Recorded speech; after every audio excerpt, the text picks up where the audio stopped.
Stevens County. Your KCHW morning show made possible by a donation from God-Fearing Brothers Auto Center. God-Fearing Brothers specializes in auto services, including repair, maintenance, and detailing.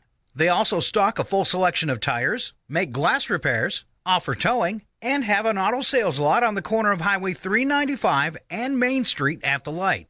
For more information, you can visit the Auto Service Center at 806 East Main in Chewelah. Find them online at godfearingbrothers.com or by phone at 509-935-6414. KCHW-FM thanks God-Fearing Brothers for supporting public radio in Stevens County. And by Chewelah Flooring. Chewelah Flooring at 214 East Clay in the 3rd Street Mall offers a wide variety of products including carpet, ceramic and porcelain tile, vinyl and laminate planks, and vinyl sheet flooring. Chewelah Flooring carries products for both commercial businesses and residential homes, including brands like National Flooring, Del Tile, Mannington, and Mohawk. They also offer blind repair. For more information, you can visit online at CheweLaFlooring.com, call 509-935-8021, or via email at CheweLaFlooring@gmail.com. This is KCHW 102.7.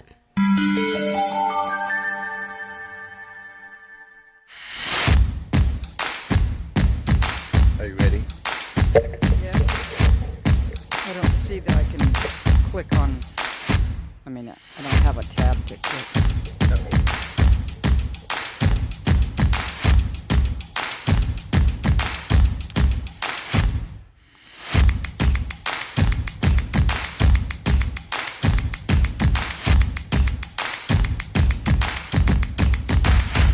Here we go. Yeah. All right now. Come on, boy. Yeah.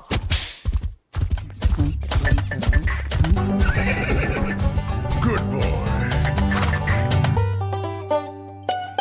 Yeah. Good morning. It's the KCHW Morning Show. It is Wednesday, August 21st. I am Chuck Ritchie. I'm here with Sharon Ludwig. We gave Paula the morning off. She wasn't feeling so well. But later on today, we have the mayor, Greg McCunn, coming in, and Jim Carusso, the city administrator. They're going to be here to talk about a really cool special program that the city just got some funding to do that I think is going to help a lot of people. And it's a good thing for the people here in Chewelah. You look concerned over there, Sharon. Oh, well, I was just, no. We're finally on Facebook. I clicked the live button. I'm watching the feed that it's, behind us and all that. Yeah. Yeah, don't forget, there's a delay, Sharon. Yeah, I know. It's my, Mama, are you mad? No. I'm just not smiling. It's my mad face. I just have one. There's a name for that, but I don't think we can say it on the radio. Oh. Yeah. I know my wife has perfected hers over many years. Ah. Actually, I think the point of it is that it doesn't take any effort, and it just looks that way. Yeah. So good morning. How are you? I am fine, and you? I'm good. I'm excited I'm excited for the day. I decided to ride my bike in today. I had a little extra time this morning, and I just good for you. Thank you. I just wanted to remind myself how out of shape I truly am. Oh, yeah. Yeah. And bleary-eyed riding a bike first thing in the morning, and when it's actually a little chilly out this morning. Yeah, but not much traffic. That's a good time to ride. Right. Yeah. True. Yeah. But I did get a little diverted because of the construction going on downtown. Tell me, I haven't been down there to look at it. I mean, you can't get close. It's well, I remember seeing the press release a while ago. I wasn't sure when they were going to start the construction. But they, I guess, are redoing Main Street, the sidewalks. Wow. All the way down past they have it blocked off all the way down past Victoria. Wow. So yeah, they're doing quite a big project over there. Yeah. So hopefully, I know there's been a lot of complaints of the sidewalk being uneven or split things. Yeah. Concrete popping up. That street along there is always in bad shape. But yeah. So are they doing the road too, or just the sidewalks? Do you know?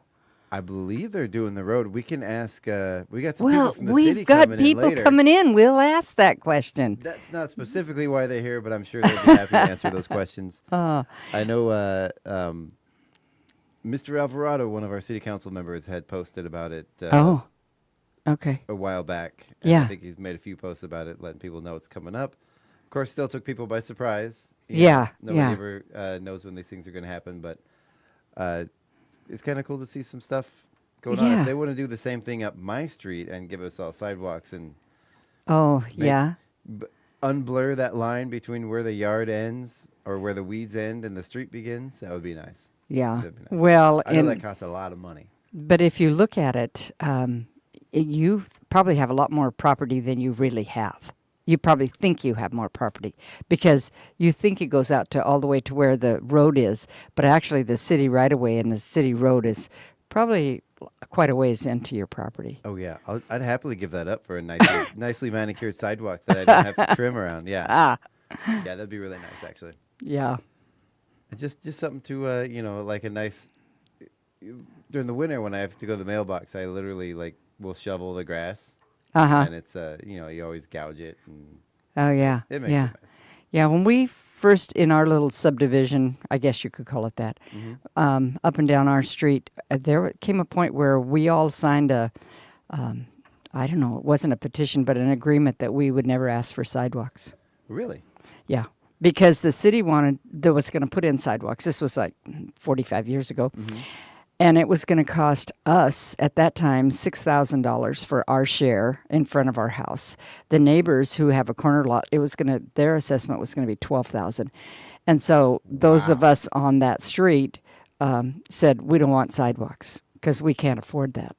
Wow. So they were going to pass the cost directly on to the Yeah. homeowners Yeah. of the sidewalk. And nowadays they don't do that. They go out and get grants, and they Yeah. don't improve the sidewalks unless they get a grant to do it, which Yeah. is really nice for homeowners. Well, and I know, and I'm sure they'll say I'm right or wrong, but I do believe that this was not city budget money unless they put it in Yeah. after they got the grant or anticipating the grant. Yeah. I think you're right. So on to another subject. How did you like the thunder and the lightning last night? Was that fun? I was asleep when it started. No, you don't go to bed that early. I know, right? I remember it was 1 or 2 o'clock in the morning, wasn't it? No, it was earlier than that first hit. You must have slept through the first one. Oh, I wonder if I went to bed at a decent time. I don't even remember. Oh, Yep. yeah. I think I was in bed by midnight last night, which is an accomplishment. Yeah, because it was the sky just lit up, and then I was counting, and it'd be quite a few seconds before the kaboom. So that meant it was quite a ways away. Isn't that right? Don't you count from the lightning to the thunder? Isn't the rule of thumb a second per mile? I think so. I would be interested to know if that's actually true or if that's just an old thing they told the kids. But Yeah. I know it's got to be some basis, in fact. Maybe. Yeah, I don't know. it was fun, and then hearing it rain, just pour for a while, that was really fun. I just remember the dogs at the bedroom door freaking out, rattling the bedroom door, barking, howling, whining. Yeah. My wife nudging me, saying, "Hey, someone's got to get up and go sit with the dogs. They're scared." And I said, and she said, "Fine, I'll do it." or something to that effect. Yeah. Yep. Yeah. One of ours went to the basement to hide, and the other one jumped up on the bed and just snuggled up so close to me, and he was just shaking away. Yeah. I believe it was one of those. I got excited this morning when I let the dogs out. Everything was wet, Oh, yeah. and I woke Laura up and said, "Hey, it rained last night," and she's like, "Yeah, it did." Yeah. It was like, where were you? Yes. Right? Oh, Ken says good morning. Good morning, Ken. Oh, good Yeah, morning. good morning. So we've got speaking of the weather, let's go ahead and get over there and see what we have in store for us later on today in the week. 78 degrees today for our high with some early sunshine and cloudy skies later in the afternoon. Mostly cloudy tonight with 55 for the low. 89 and 56 tomorrow with some clouds in the morning, but then clearing up in the afternoon. Mostly cloudy skies on Friday with a high of 81, 50 overnight. And get this for Saturday. Saturday we have a 21% chance of rain. 69 degrees for the high. Oh, my goodness. It's not even going to break 70. Wow. Might even be a little drizzly. Do they talk about when it might freeze? No, I think that's Shush. Well, Shush. I've been around when they've had scary freezes around Labor Day, so that's just coming up in 2 weeks. Is that only 2 weeks away? Yeah, the first Wow. weekend in September. That's pretty much. I know it's not the official start of fall, but it always kind of feels like that's Yeah, sort of yeah. the start. Because of you're fall. back to school, and yep. I still can't believe they're getting ready to go back to school again. Next Tuesday. Wow. Yeah. Wow. Yep. Wow. So anyway, back to the weather. 69 for the high, 72, and that's on Saturday, and 47 for the low. That's Okay. That's downright chilly. Yeah. Yeah. But you know what? I believe the Colville Fair is this weekend, Oh. and that actually seems like a pretty nice day to go to the fair. Yeah, It'll be nice yeah. and cool. You're not going to have to Yeah, worry about the it- sunscreen. A little lightweight sweatshirt, and you'll Yeah. be fine. Yeah. Personally, that 70-degree weather, that like high 60s, low 70s Yeah. is perfect for me. Yep. Yep. Speaking of nice days, Sunday, 72 for the high, 49 for the low. Partly Nice. cloudy skies. Warming back up a little bit on Monday with a high of 79 and then 52 for the low overnight. Tuesday of next week, 72 and 46. So we're kind of hovering in those 70s for the high. But then, it's never quite accurate after that. But after Thursday of next week, temperature's starting to climb back up a little bit to the upper 80s, low 90s. Nice. Kind of nice. off and on again for a few Let's days. end the summer hot. Right? Yeah. It's always one of those things you don't miss it until it's gone. Yeah. And then it's always in September. Come on, just one more Yeah. more of those nice hot days. Yeah. Yeah. And then sometimes it does, sometimes it doesn't. That's right. That's right. I do it this time of year though. It gets me. I'm starting to get better at fighting it because growing up in Alaska, this is the time of year when it'll start raining about this Oh. time of the year, Yeah. and it doesn't stop raining until it's middle of winter and it's snow. Oh, yeah. Yeah. Yeah. Well, in some places in Alaska, you get snow by what?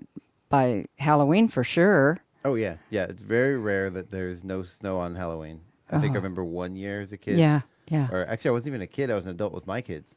Oh. At Halloween, it was frigid and miserable, but there was no snow. Huh. Yeah. Yeah. And I remember there being snow on the ground the first day of school. Oh, my. It usually doesn't stick around at that point. Right. It's still a little early in the year for sticking around, but I saw reports last week in Wasilla, in my hometown, that they got snow Oh, my. already.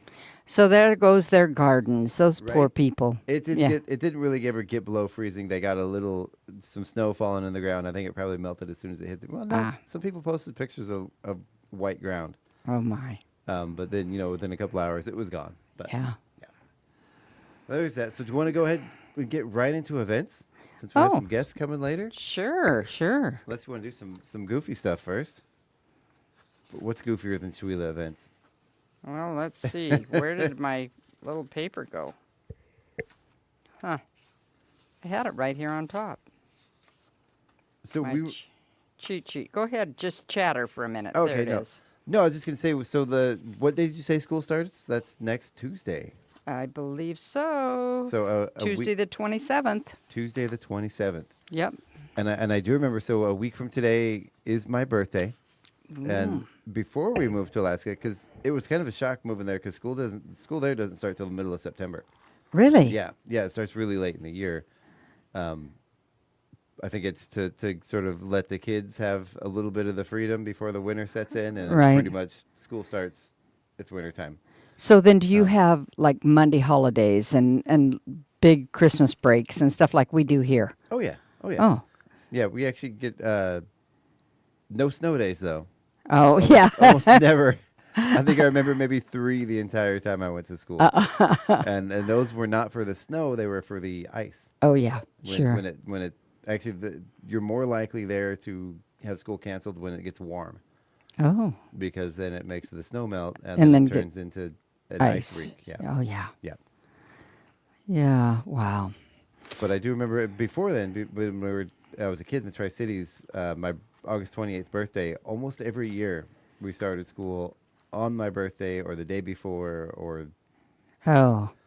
And all the other kids, they get cupcakes, And you don't. And I never, because nobody's, like, there's no time for cupcakes on the first day of school. For Yeah, birthdays. yeah. Nobody cares. Well, my birthday's in June, and so I never got to take cupcakes either. Oh, and they yeah. never did a summer birthday party or anything like that, No, you know? they didn't.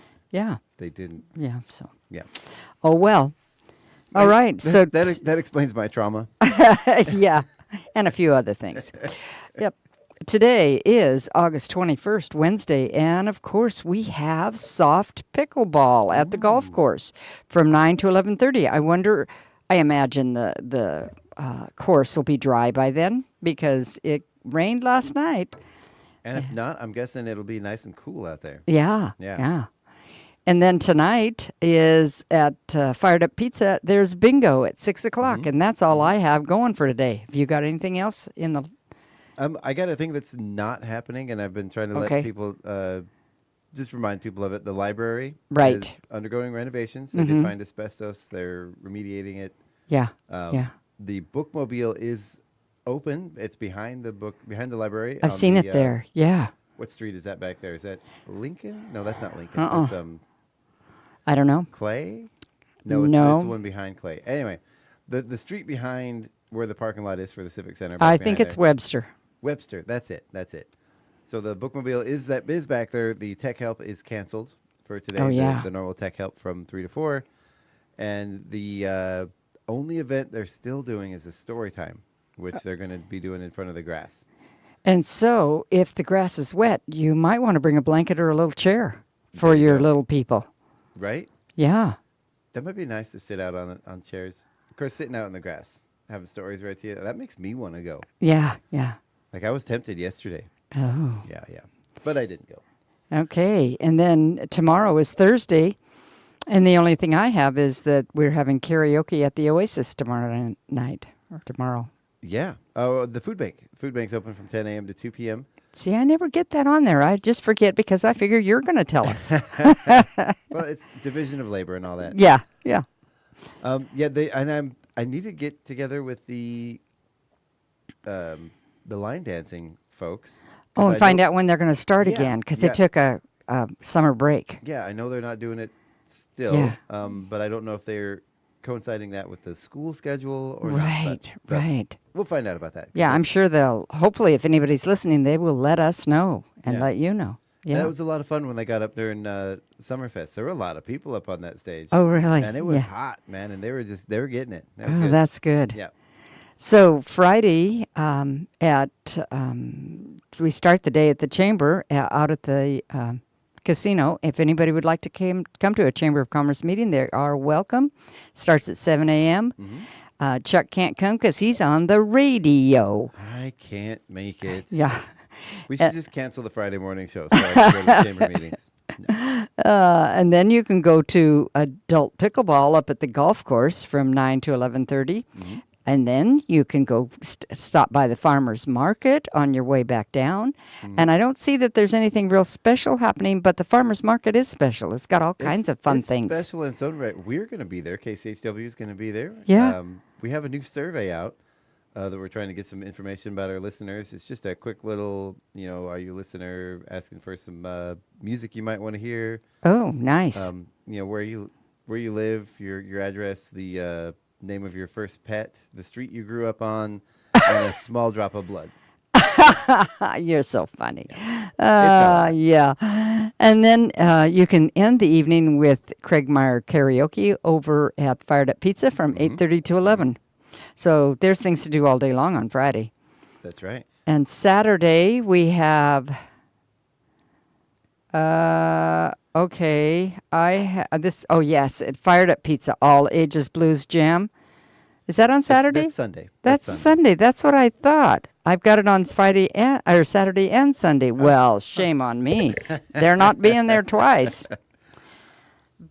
Do you have the vaccination clinic on there? I do. Okay. And I just have the Colville Valley Animal Sanctuary Vaccination Clinic. You need to be there in line and sign. I don't know if you sign up ahead of time for vaccinations. I know you have to sign up ahead of time for the spay clinic when they do those. But I don't think you have to. It doesn't I don't say think on so here. either. But there are some great prices. Oh, yeah. And that is from 9:30 to 1 p.m. And that's 501 Old Arden Highway in Colville. Yeah. Yeah. And if you've been to the vet lately, I know vets are good and we need them. And we've got some good ones here. But if you can't afford those vet prices, the Colville Valley Animal Sanctuary has just excellent prices for getting your animals vaccinated. They really do. They really do. And they do good work over there. Yeah. And also on Saturday out at some people call it the Mormon Church, but the official name is the Church of Jesus Christ of Latter-day Saints. They are having a clothing exchange. And if it's the same as last year, it will be on the grass on the lawn to the, I guess it's the west side of the building. If it's rainy, they'll have it inside. But it was just really easy to set everything up, and they had tables and racks, and we've got people bringing things and people donating, people coming and get stuff.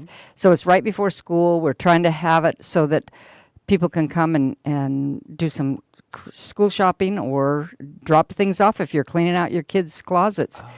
There will be a drop-off Friday evening from 6 to 8 out at the church to drop off things, or the morning of Saturday morning. And that's this weekend. That's this weekend. Okay. Yeah. Perfect. There you go. Yeah.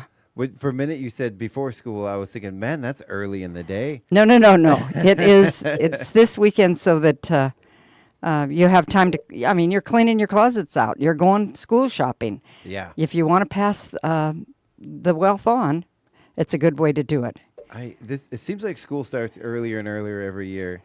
Yeah, but in It Utah, feels it like it, starts but it by really the doesn't. 14th or 15th of August. I just find that really too early. My son teaches or works down there. You know, this is the time you see on Facebook your friends that have kids. I've seen a couple of them already in other places where the kids are already in school. Oh, yeah. I hope that means they get out like sometime in May. Some schools do. Some just have more vacations during the school year. Yeah. So it depends on which you'd rather have, you know. Ooh. And for a while, I had a sister who had her kids in year-round school, but you'd have a quarter, then you'd have a nice break, and then another quarter, and then a nice break. So Yeah. you went all year round, but you had nice big breaks between. I remember growing up, that was always a talk, and there was always flirting with do we or do we not? And Yeah. Again, especially in Alaska growing up, there was yes, we had our short summers, and it was very valuable and important to have that time during the summer because it was so limited. But also there were a lot of kids that did winter sports. Oh, yeah. They weren't able to travel. There were a lot of, people entering in skiing and snowboarding competitions. We had a Yeah. lot of, Olympic athletes coming from the area. And it would have given, we never did it, but it would have given them some time to train and just have all the kids get out a chance to go out and enjoy the snow and Well, and academically, they say that kids don't lose so much, that they lose a lot during a 3-month summertime in reading and math and things like that. Their skills, they lose them. I know by the time school started again, I didn't remember anything from before. It was a blank slate. Yeah. So then on Sunday, we have the All Blues Jam at 4 p.m. at Fired Up Pizza. I don't have anything on next Monday. And then Tuesday, I've got go I've ahead. got a bunch of stuff next Monday, actually. Go, good. Tell me. It's adult pickleball at Okay. the. Oh, you know what? It's not a bunch of stuff. It's the same thing listed more than once. So of course there is adult pickleball at the golf course, and that is being covered up by something else on my screen from 9 to 11:30, and then from 11 to 1 a.m. is the potluck at the Chula Senior Center, Oh, which is the last Monday of every month from 11 a.m. to 1 p.m. That again is 302 East Main Street, and I'm guessing there's no fees or anything. just come, bring- bring a potluck dish. Bring a dish. Yeah. I know through COVID, the potluck kind of fell out of favor a little bit. Mm-hmm. Even before then, there were some whisperings, but I still love a good potluck. Oh, yeah. I'm willing to risk it. you know? Yeah. Well, you and I were just at one the other day, and gosh, the food was good. It was good. Yeah. Yeah, it was enjoyable. Yeah. As we said goodbye to our good friend Indigo. Yes, that's right. We're going to miss her. And she's going to your homeland. She is. She's moving to Alaska. Yeah. Yeah. Well, it's her homeland too. Oh. She lived there She lived there more than I did. Oh, really? She was born there. Yeah. Oh. Yeah. I was a transplant, but yeah.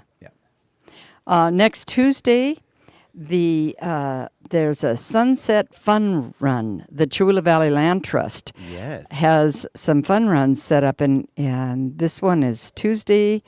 Now, it says at 6:30, but it doesn't say a.m. or p.m. What do you think?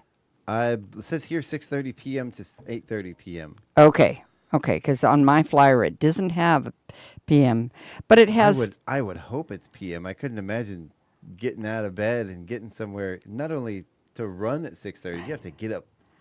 Yeah. But if you want to know for sure, you can call or text 360-319-2125. And this isn't the only one. In September, they're having 2 more fun runs on September 10th and the 24th. And it benefits the Gold Hill community, the Chula Valley Land Trust. So that's a fun thing, too, up there. And also on Tuesday, it's Chihuahua's first day of school. Oh, man. Yeah. The only fun run I can think of is running after the ice cream truck. Yeah. Okay, but we don't have one of those anymore. Yeah, I was going to say, I remember when we first moved here, hearing it go around occasionally. Yeah, we had one for a year or 2, I think. Yeah, but I haven't. Yeah, we don't. Yeah. Chihuahua needs an ice cream truck. Yeah. Especially in this hot weather. Yeah. And then coming up August 31st is our very first Chihuahua Cougar football jamboree. It's a Saturday at 10 a.m., which is a little off schedule for a football game. You think of them in the evening, but it's in the morning. We're going to be in the jamboree will be Davenport, Colville, and Medical Lake and Chihuahua. So they'll each play each other and just... That's one of those where they play a quarter, 10 minutes against each team and kind of rotate? Kind of, something like that. Yeah. And then you can kind of see how all of the different schools shape up their football teams. It's kind of a fun thing. Yeah.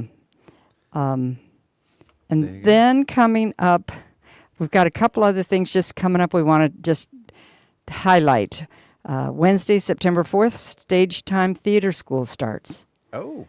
Yeah. Oh, that's cool. And it's after school, 3 o'clock for those grade schoolers, and at 5 for the high school kids. So that's Wednesday, September 4th. They're going to be doing Rudolph the Red-Nosed Reindeer this year. Oh, cool. Yeah. Cool. Yeah. And that's coming up soon. Is there still lots of space available? Oh, Or yeah. Filling up Oh, fast? yeah. Okay. Yeah. Okay, good. And within a couple of days, the registrations will be on the Chihuahua Center for the Arts website and are available. I was working yesterday, and some mother came by and picked up a registration from me.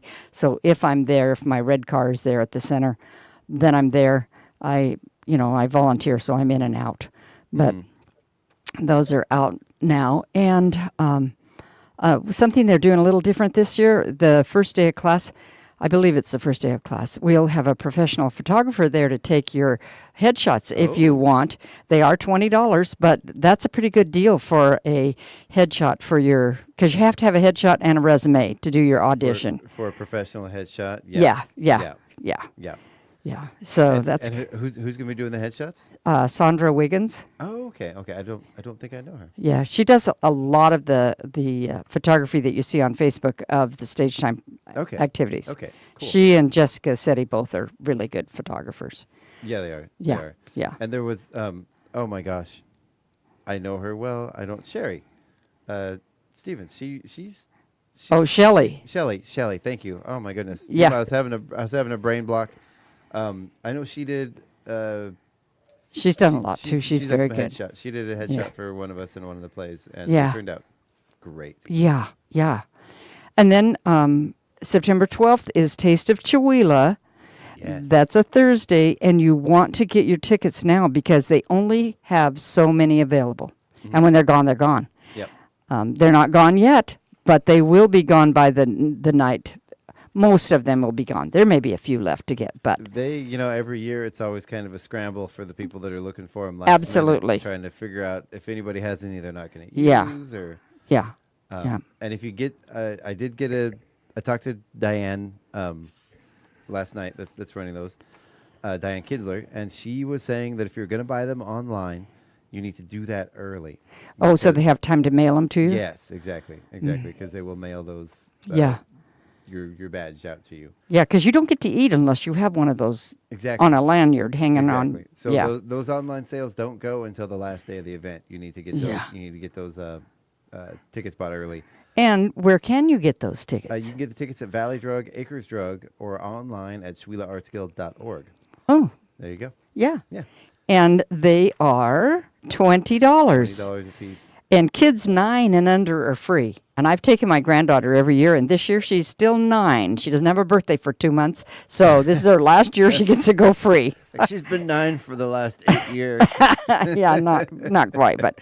And then also coming up Friday, September 13th, is a fundraiser for the Paul and Lori Larson's granddaughter. I don't have her name on this flyer, but it is at the American Legion. And, it does too. It says for Isabella. That's right. That's right. Yeah. And we actually just got a PSA about that. Do you have the poster? Yeah, it's in conjunction with the Valley Warriors Against Cancer. So she has cancer, this baby, and there's a picture of her on the poster. And what a hard thing for new parents to deal with. Oh, I couldn't even imagine. Yeah, yeah, I've had friends go through that, and the stuff they go through. yeah. Well, I and can't one, even imagine. yeah, they're going to have a barbecue chicken dinner, potato salad, macaroni salad, baked beans, roll, and dessert for $15. But it's a fundraiser, so come and plan on dropping more in the donation jar. Yeah. And whether you eat or not, you can come by and donate. I know that from our experiences, this community is a giving community. Mm-hmm. Yeah. Yeah. And no family should have to go through this without help. Yeah, exactly. It's a lot. And there's more than just the medical expenses. You may have insurance that covers some of it, but the insurance doesn't cover the car gasoline to go back and forth for all those trips to Spokane or wherever they have to go. It doesn't cover if you have to stay overnight somewhere. Yep. And I know we've been working recently with the Anna Schindler Foundation through the Valley Lions Club, helping them sell their ducks for the duck regatta that happens at Summerfest. And that is a organization that provides housing near the hospital for families of children dealing with cancer. Nice. A lot of those kids are immune deficient. They need a clean environment, a sterile environment to live in. And these homes are specifically meant, they have cleaning crews that come in every day and clean everything to a certain specification. Wow. They provide stipends for feeding the family, so you can not have to worry about other things. Just go there and take care of your kids. So Yeah, because this isn't something you can plan for. No. Yeah, yeah. And then in the future coming up, Wednesday, September 18th is Pechacucho night, and that's a free activity, but it is at the Quartzsite Brewery, and it's always packed. It's a great show. I think you're one of the presenters. Is that what I hear through the... I am, and I've already started counting down and doing the math. Like, okay, if I start planning everything now, then I have to do one slide per day, and then I'll have so many days to perfect it and get it. And you have to have it a certain amount of time before to their Yes. organization, because they have to put it in their computer, and Bud Evans does that, or he has in the past, and everything has to be timed, and it automatically flips to the next slide. It's a wonderful event. Yeah. I'm going to do my best to try not to be up all night the night before doing it all at once. 20 images for 20 seconds each. Yeah. You can't be up the night before because he has to have that. Well, the night before it's due. Oh, I see. Yeah. The night before it's due. And then All right. on the 21st, the Lions Club is doing their annual Romp and Roar tournament. And that's a fundraiser for them. And it's, well, if you look at the flyer, there's a man sitting on a toilet having to shoot. Wait, what? Yeah, right there. Okay. Yeah. Okay. They have all kinds of weird things out there that you have to do when you get to the different places. You know, it's they have team costume contest. They just have all kinds of games and prizes, and it says poker and all kinds of I was things. getting ready to get us into our break, and for just a second there, I was like, man, that shifted gears really fast. Yeah. Okay. And that's what I have coming up. So we've got things, it's starting in again. Very cool. And actually, we've never quit this summer. We've been busy all summer. It's just been go, go, go, go. Hasn't go. it been? It's Yeah. been fun. You know, you keep thinking you get done with one thing and it's time to take a break, and you're like, oh, no, never mind. Yeah. We got something else That coming next up. domino's right in front Yep. of you. Yep. Kashoong. Yeah. Always is. All right, well, we're going to go ahead and take a break. When we come back from our break, we're going to be joined with our very own Mayor Greg McCunn and our city administrator, Jim Caruso. They're going to be here to talk about this amazing new program that they just got some money to fund. And we help might have people other out. questions for That's them right. too. Oh, there's questions. There's questions. Oh, And yeah. If you're following along on Facebook,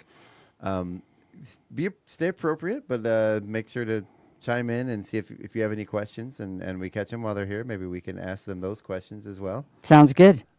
We will be deleting anything inappropriate. All right. Oh, really quick here. Ken said Farmer's Almanac, I'm guessing, says the first freeze up is the end of September or 1st of October. That sounds about right. Okay, good, Yep. good. Thank you, because I've got an activity happening in the first week of September outside, and I don't want it to be freezing. Yeah.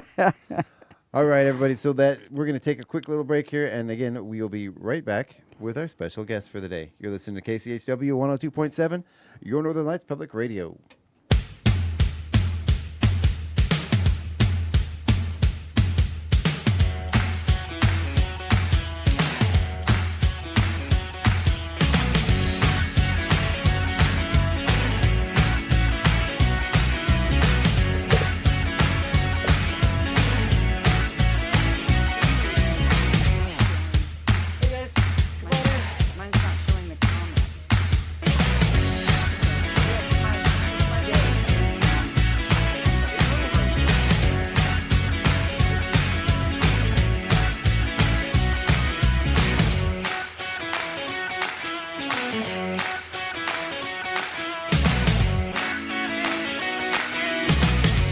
It's 8:06.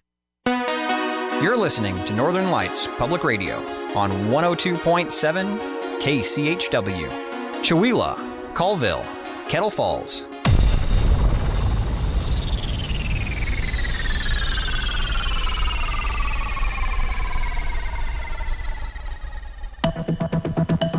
The Public News Service NOAA newscast for August the 21st, 2024. I'm Mike Clifford. The Democratic National Convention in Chicago is buzzing with energy, and several Hoosiers are there on the ground, ushering in Vice President Kamala Harris, the presumed nominee. We get more from Joe Udori. Allen County Democratic Party Chairman Derek Camp is at the convention as a delegate. He says Hoosier voters are concerned about ensuring women's reproductive rights. One of the things I hear the most back home in Indiana is reproductive rights. A woman's right to choose, as well as birth control. Those are very important and high on minds of a lot of voters back home in Indiana. It's certainly something that Donald Trump has made clear that he's going to remove. Camp sees voter enthusiasm growing in Indiana, especially among young people who are stepping forward to get involved, knocking on doors, and becoming party precinct chairs. Camp says he hasn't seen this kind of energy in Indiana since 2008, when President Barack Obama was elected to his first term. It was also the first time since 1964 that Indiana chose a Democrat for president. And Texas is well represented at the DNC in Chicago this week, just as it was last month in Milwaukee.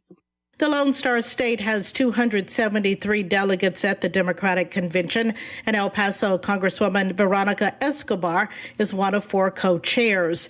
Sylvia Lagos, a precinct chair in Dallas County, says she'll be excited to see Vice President Kamala Harris officially accept the nomination to be the Democratic candidate for president. This is once in a lifetime thing that can happen, and it can change the whole trajectory of our governing from here moving forward. Mexico just got their first woman. Why can't we get our first woman? Lagos says, like Harris, she worked at McDonald's when she was younger. She adds she's happy that her daughters and granddaughters can witness such a historic event. Harris is slated to accept the nomination Thursday night. Texas has long been a red state, and there are no signs that things will change anytime soon. But Lagos says her goal is to register more Democratic voters for the November general election. She says Texans are concerned about issues like school vouchers, border security, and reproductive rights. I'm Frida Ross reporting. And it was almost 10 months after an Army reservist deadly rampage in Lewiston, Maine. An independent commission said Tuesday that local law enforcement and the U.S. military had missed several opportunities that, if taken, might have changed the course of the tragic events. That from NBC News. They report while the independent commission's final report found that the gunman there, Robert Card, was solely responsible for his own conduct, other lapses played a role. This is Public News Service. Next to New York, where the summer is winding down, climate change impacts remain. This summer saw record-high temperatures. Reports show by 2050 the state is projected to experience more days with temperatures above 90 degrees. Climate activists have been protesting companies contributing to fossil fuel use, which leads to worsening climate impacts. Reverend Chelsea McMillan with Green Faith says New York's climate impacts resemble the national trend. Last year, the skies turned orange due to wildfire smoke coming down from Canada, and we are going to see more and more of these climate disasters happening in our state and in New York City. While extreme heat is one of the deadliest elements of climate change, storm damage is one of the costliest. Hurricane Beryl was one of several storms to flood New York communities this year. All told, New York has seen around $23 billion in damage from billion-dollar disasters this year. Taxpayers were forced to pick up the $2 billion price tag for climate change costs in 2023. I'm Edwin J. Vieira. And unions representing fast food workers are asking the state's new Fast Food Council to support a 70-cent per hour boost in the minimum wage. The minimum wage for fast food workers was recently raised to $20 an hour, but that works out to just over $41,000 a year, which in California is significantly less than the average cost of living. Linda Becker with the nonprofit Merit America supports a higher minimum wage, but says that's just a start. While raising the minimum wage offers an immediate paycheck boost for low-wage workers, it's just one piece of the puzzle. We still really firmly believe that a low-wage job should be a stepping stone and not a dead end. Merit America offers intensive career counseling and online courses in IT support, data analytics, cybersecurity, project management, and UX design. I'm Suzanne Potter. Meantime, the Association for the Study of African American Life and History is bringing its Freedom Schools initiative to Florida. It's part of a national effort to counter legislative efforts restricting the teaching of major historical topics. The association's national president, Dr. W. Marvin Dulaney, emphasizes the significance of these classes. We're teaching freedom. We're preparing people to challenge the legislation by these 22 states that are trying to restrict the teaching of slavery, the teaching of the civil rights movement. Florida Governor Ron DeSantis defends the state's crackdown on how race is taught in schools when education officials rejected an African American studies course from being implemented earlier this year. Classes start in September in Jacksonville, with Tampa, Minnesota, and St. Petersburg expected to follow. I'm Tremel Gomes. This is Mike Clifford for Public News Service, member and listener supported. Here's our great radio stations, your favorite podcast platform. Find our content and trust indicators at publicnewsservice.org. And by Chihuahua Flooring. Chihuahua Flooring at 214 East Clay in the 3rd Street Mall offers a wide variety of products, including carpet, ceramic and porcelain tile, vinyl and laminate planks, and vinyl sheet flooring. Chihuahua Flooring carries products for both commercial businesses and residential homes, including brands like National Flooring, Del Tile, Mannington, and Mohawk. They also offer blind repair. For more information, you can visit online at chihuahuaflooring.com, call 509-935-8021, or via email at chihuahuaflooring@gmail.com.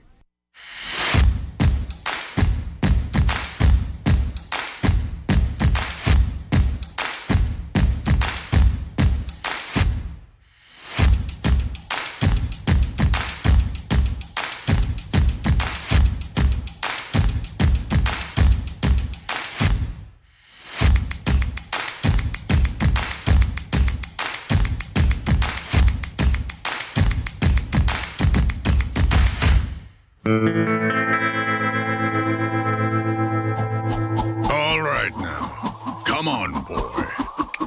Yeah.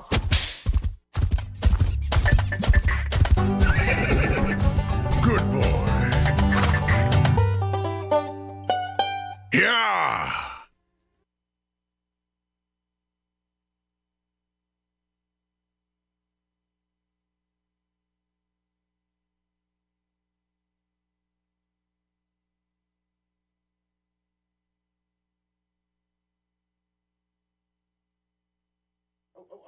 Oh, goodness. You know what? I apologize, everybody listening. Sometimes I get carried away with stuff. I'm going to do that over again. This is the KCHW Morning Show, and we did not have our microphones turned up. We are joined here in the second half of the show. It was a really great intro, too, if you guys didn't hear it. We're joined here with our very own Mayor Greg McCunn. And this other gentleman here, we thought we were going to have Jim today. But your name is? Go ahead and tell us. Kirby Waithman. And tell us who you are with. And I've met you before, and you got some exciting stuff going on.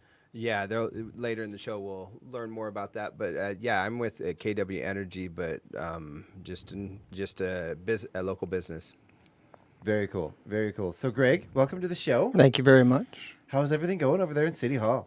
It's every day is an exciting day in Chihuahua. Isn't it? It is. It is. It's a fun place to live. It is. And I know there's a city council meeting tonight, so that's always a fun day of the month. I appreciate you taking your time out of the day to come here. I'm glad to be here. It's been a while. Yeah, and I think we should. We talked a little bit about getting you on the air a little more often, as much as you'd like. You know, maybe getting some word out to the people on things that are going on. I know people always have questions and want to hear what's going on straight from the horse's mouth, if it were. Yeah, everything we can do to get the word out, we are all in. Very cool, very cool. And I was joking around a minute ago. This is the Wednesday morning roundup. You're not wearing your hat. I know. I should have worn the hat. Had I known. It's a nice hat. I don't know if we'll be able to fit the headphones over it, though. It's almost hat weather. It is. Did you see the coming up in the next few days? What was it? Saturday? 69 or something. 68 for the high on Saturday. It's not even going to hit the 70s. Well, raise your hand if fall is your favorite season. I love it. I agree. When we shift, I just love it. No, spring is mine. Is it? You know, I battle the anxiety knowing that, okay, summer's over and that means winter's coming. But there's that sweet spot right there in the middle when the temperatures are nice. You can go out and the bugs aren't, the bugs are gone for the year. Yeah. It seems to almost promise a slightly slower pace as well, at least for a season. I like that. I do too. Yeah. So we were talking a little bit about, we're going to take a little walk through Chihuahua today. Yeah. And talk about some of the plans that are happening. I know, again, people have a lot of questions about some of the projects. You bet. There's projects in the park. There's construction going on in the streets. A lot of stuff coming up in the future. Where do you want to start? Well, I was considering it's, in a positive way, it's a little bit overwhelming because there's so much going on. It is. And as I was thinking about being on this morning, trying to think, how do we cover that in any way that isn't just burying people with a list of topics? So I thought, if we could kind of take a walk through Chihuahua, we could start in the park. And I'll kind of narrate our walk, and then Chuck, Sharon, you guys interrupt with questions kind of as we go. Yeah. Okay. Does that sound good? Sounds good. Okay. And we're both going to keep an eye on our Facebook feed. If any listeners out there, or people watching us on Facebook, have any questions, interaction would be great. We'll make sure to get to those too. Okay. All right. So if we're starting, kind of close your eyes. Imagine we are standing smack dab in the middle of our beautiful city park, which is one of our greatest assets in this valley. It is. If you're facing 395, just behind you, if you turn around and look at center stage, thanks to the work of the Creative District, there's a brand new sound system in there, which is no small investment. Right. And not necessarily a small project either, but that was all marshaled together in time for, I think, the last two significant events. The unveiling of the Governor horse, we had it, right? That was its inaugural. Which we didn't have the full sound system in place yet. Partial. Some of the equipment was on back order. It was, some of the places we got stuff through, not the biggest brand names, but they sell out fast because they're really cheap. Yeah. And for the first time, maybe in history, from center stage, because I got the microphone, I was talking to people all the way back at the horse. Mm-hmm. So it was projecting beautifully. Yeah. You know, we had kind of our sound check, and people are waving at us from the horse that they can hear us. Yeah. So that changes our games there. But then off to what would be the north farmers market area, and you're kind of the subject matter expert on this because you've been part of the creative district work to do some improvements there. Yeah, we've got some great projects going on, and we're working with the farmers market. We're working with the Spokane tribe. Hopefully get some of the other tribes involved too. Working with the city, of course. All the other groups in town. Anybody that wants to be involved with it can pitch in and jump in. We're going to be doing some art plinths, smaller sculpture bases for a rotational sculpture garden. Upgrading the electrical work in there, which is anybody that's ever been in the market, that electric work is... It's really old because Community Celebrations paid for it, but the city did the work to put it in. Right. Probably 45, 50 years ago, maybe not quite that much, but it was a long, long time ago. It's great to have it, but there have been a couple times when I've been there with a booth, and you kind of have to like prop the electric pole up, you know, as you're don't push too hard when you plug your stuff in. But yeah, we're gonna we have some plans to do some in-ground electric that might be a little easier for the city maintenance. They can just mow right over the top of it, you know, and it'll be a little cooler, you know, a little higher tech, you know. Yeah. The bases, not all of them, but a good start on the bases for the vendor pads. Some of those, especially back by the creek, some of those vendor pads get really muddy during the rainy weather. Some of the food booths and stuff, you want a clean surface for your food preparation. Yeah. So it'll be nice for that. And those bases, the vendor pads, are going to be stamped with a design that's going to be designed by a local tribal artisan, as well as the bases for the sculpture gardens that will have removable plinths, so it can be a sculpture that goes directly on the ground, or a smaller one that has to sit on top of a plinth is what it's called, like a taller base. We have plans for a sitting wall, which is basically exactly how it sounds. It's a little wall that's meant for seating, but it's also going to be big enough on top to be able to do presentations, you know, dedications, maybe even have a 2 or 3 piece band or a single musician actually use it as a sort of a secondary stage. Yeah. Which would be really cool for bigger events too. We can have the main stage and the second stage. Yep, and that will all tie together with our future. And as we journey through Chewelah, you know, the Parks and Rec and Outdoor Steering Committee group and that corresponding plan will kind of visit us. And part of that is a trail system through the park, which is going to improve accessibility. It's going to be beautification and be kind of a connective thread, not just in the park, but all the way through town. Right. So as we move kind of south, of course, the Goverdale horse, the prototype stallion from Vantage, is now in the city park, creating a real, you know, beautiful, homegrown piece of art that is going to be drawing more and more and more attention, because I think the number is. I know this is the stat for Vantage. It's the most viewed piece of art in the Northwest. Yep. Because of its location.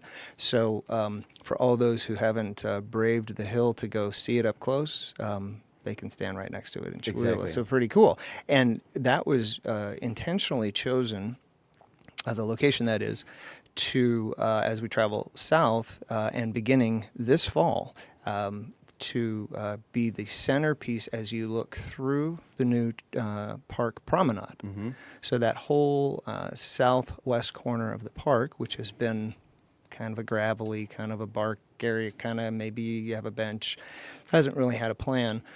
The Parks and Rec team has a full design that is going to be a great beautification and really signify an entrance to the city park. And I believe those plans are on display, not to cut you off, but and tell people where they can see that display. They can see many of the plans in the hallway at City Hall. Very cool. Well, and how fortunate we are that Larry Vitter moved to town. Oh my goodness, yes. He's such an asset.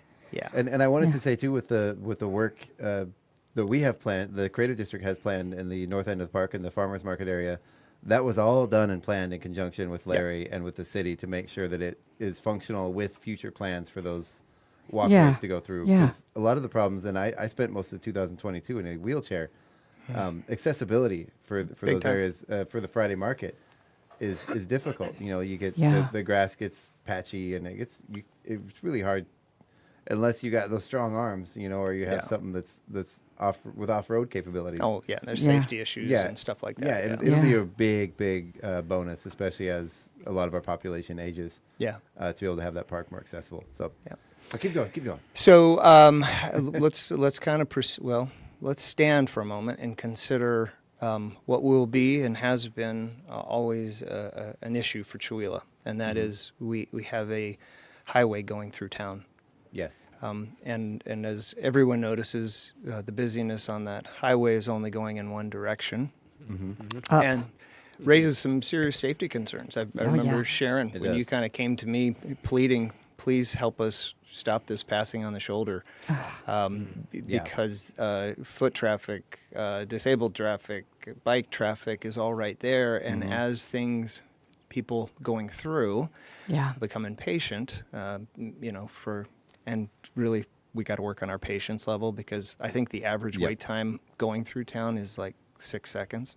Yeah, it's not. So, but it's not really that bad. Jumping that shoulder is really dangerous. But as you kind of consider, so you need to kind of envision, if we look north all the way up to Sand Canyon, which you can see from the promenade, right? And then you look south all the way down. Now you're going to have to really strain yourself because you can't see Hafer Road. But you can see pretty much the end of town. You can see the stoplight. Yeah. So imagine that stretch. Right now, on track, the final Complete Streets version hasn't gotten sign-off, so that's our caveat.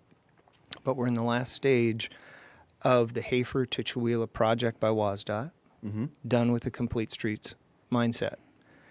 So the baseline is repair and replace.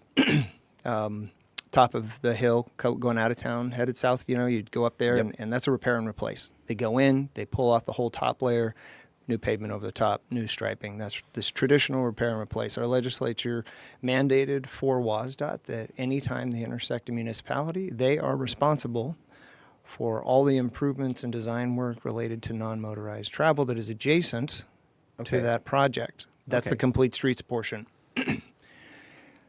So the hill up there is getting redone too. No. Okay, so the whole project is Hafer to Chewelah, but as they intersect city limits, they're responsible for sidewalk to sidewalk and everything non-motorized in between. Okay. So many of your listeners probably participated in the public working groups to kind of talk about what they'd like to see, what they need, what we have, what we don't have, and design that work. That design phase is completed. And what you will envision beginning next summer will be a complete improvement of the highway corridor, where we will absolutely check off the safety box. So imagine each corner will have what they call a bulb out. That bulb out is a safety design because it takes the person who's going to be entering the line of traffic and it puts them more in line of sight of oncoming traffic. Right. And makes that pathway a little bit shorter too. It correct? does. Yeah. And strategically, those bulb outs shut down shoulder passing. Oh, good. It literally eliminates it. Because you can't get out if you go in. Right. So there really is no shoulder passing. And that's every intersection, or? Yeah. Cool. Every intersection. At, I believe, the 5 key kind of safety intersections, you'll see, I'll never remember the acronym. It's like RFPD, and I can't even tell you what that stands for. But what it means is... I saw that movie once. No, that was You've seen all movies. That was RIPD. Yeah. Those are motion-activated crossing flashers. Oh, have you been in Spokane on Division lately? Do they have them? They have them. They're exciting. And they're not motion actor. What they are is they're actually red stoplights. The pedestrian pushes a button, and a red stoplight, like a traffic light, goes on. Traffic has to stop. Gives time for them to walk across the crosswalk, and then it turns, and it doesn't have a green, it doesn't have a yellow, it just has a red. It's amazing. Wow. It's amazing. I've been down there, and I just think that is so safe because a lot of people try to cross division. Right. And it's the same thing here, you know. Yeah. I mean, and we're talking kids crossing the highway. We're Yeah. talking disabled and wheelchairs crossing the highway. We're talking, and there's times it's hard to get across that road. On foot. And so it'll the improvements will increase visibility, improve safety, and those flashing signals are a game changer for that. Will we still be able to call ourselves a one light town? We will still be a one-light town. Okay. I know that would upset a lot of people if they never say that. Another intersection improvement is going to be at Sand Canyon and 395. If you have ever been there, that's an offset intersection, right? Yeah. So you got people coming off and on east and west, and then you've got the highway going between. They're going to put an island there that's called a chicane. It's not a roundabout, but a chicane is the next best thing. That's a physical concrete decorative barrier that forces traffic to change it, slightly alter its direction. Okay. So you don't have this easy throughway. It forces you to slow even further and have to maneuver the barrier, which causes everybody coming into Chewelah just to pump the brakes a little bit. It also gives more visibility and time for those predominantly coming off of Sand Canyon, because our golf course community and everybody, that's their way to town, and at rush hour they can be stranded. I've been there. I've been there. I know it's a busy intersection, but it's also that's right when the highway traffic slows down. Yeah. So there's times when people don't slow down when they should, and it's hard to judge because you don't know if those people are going to follow the speed limit and be slowed down before they hit that intersection, or if you're going to pull in front of somebody still going 50, 60 miles an hour. Well, and the speed up, too. Even though you're not supposed to legally speed up till you pass the sign that says now you're 50 or 60 or 35, people see that openness. Yeah. That they're not part of Chewelah, and all of a sudden they're up to 60, and that's not letting legal. the horses loose. Right? Yeah, exactly. I like to sort of judge my distances because that's where there's always police officers sitting there. Yeah. By the big gravel pile. So whether you can see them or not, they could be hiding behind that gravel pile. So you wait till you hit that sign. Yeah. I guess the last piece on that particular intersection, the other real safety issue of people coming off Second and forgetting to put on their signal. If you're coming off Sand Canyon, okay, sure, that's a real dicey situation. Oh yeah. So I'm headed towards Town South. I don't know where they're going. I'm trying to read north-southbound highway traffic and enter that. And so anyway, that's going to be a big improvement. It's and you're going to talking help. about Second on the other side of the highway. Right. Yeah. Right. Yep. Which is the offset. Yeah. Which a lot of times, because I live, in the neighborhood, the main neighborhood over here, and it's a really quick jaunt, especially if I'm going to go to the golf course or something. You can take 2nd Street and it cuts all the way through the neighborhood pretty quickly. Yeah. So there's a lot of times crossing that intersection. It's a really wide intersection. It's a big distance, and all these other factors. Sometimes it's hard to make it all the way across if I don't want to drive, through downtown. So as we kind of travel down the corridor, and we're spending a lot more time on this than maybe others other than West Main, but it's worth it. What you'll recognize on each side of the highway does not have sidewalks. Right. So if you start from Sand Canyon, you're not going to pick up sidewalks, I believe, until you get to Subway. I think. Yes. Or just short of that, just before that. So wherever we don't have sidewalks, there will be sidewalks. Wherever the sidewalk is degraded, it will be removed and replaced. Where there are driveways that might have been developed years and years and years ago that don't necessarily fit the right flow or whatever, those will be adjusted, widened, etc. Very nice. So it's literally a sidewalk to sidewalk improvement, and it's all WSDOT. And when does this start? When do we see construction? We should expect construction to start, if everything goes as planned, next spring. Wow. Okay. Yeah. Wow. Yeah. So, now if it's 2026, you're kind of walking down south on 395, and there's bike lanes on both sides. There's safe crossing. You're comfortable going across. Improvements on the sidewalks. It's really a red carpet. Going through our town, and answering the number one issue that presents, and that's safety. What I want to kind of prepare people for it's not going to solve the problem of having a highway going through Chewelah. No. Right. Right. And we're not, the flow is going to be the same. Right. When someone's turning into Safeway during a busy time of traffic, that's going to slow you down. Yep. So we kind of need to have our mindset that we're going safety first.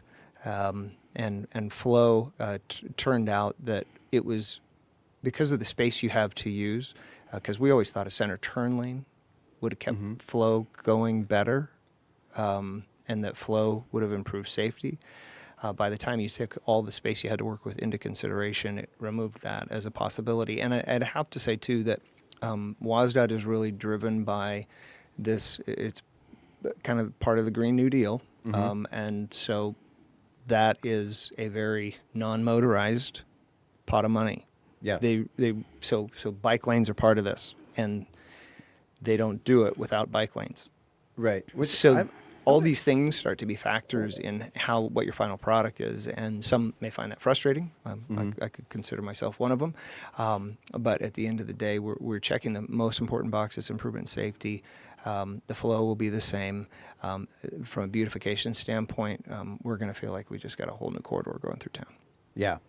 Well, I'm excited, but I rode my bike in here this morning. Nice. And it's aside from the beauty and the functionality of it, it'll encourage people to get out on their bikes. It'll encourage people it'll be a little better walking path. I know right now a lot of people walk, a lot of people do ride their bikes, but I don't ride my bike along that highway because you're not supposed to ride it on the sidewalk.